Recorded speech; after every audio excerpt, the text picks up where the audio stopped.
Guys, tahukah korang pada tahun 2013 TV series The Ultimate Fighter yang diterbitkan oleh UFC menyaksikan salah satu detik yang paling menakutkan.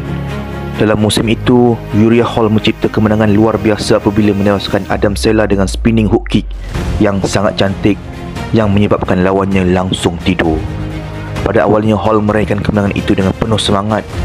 Dapat dilihat dari cara dia melakukan selebrasi.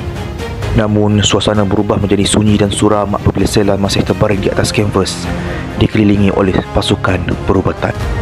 Ketika itu, Cella kelihatan mengalami kesukaran bernafas yang menimbulkan kebimbangan di kalangan peserta lain serta CEO UFC iaitu Dana White. Syukurlah Adam Cella mampu recover daripada insiden tersebut. Ketika beliau bangun, orang ramai memberikan tepukan gemuruh sebagai tanda hormat terhadap semangat juangnya yang luar biasa.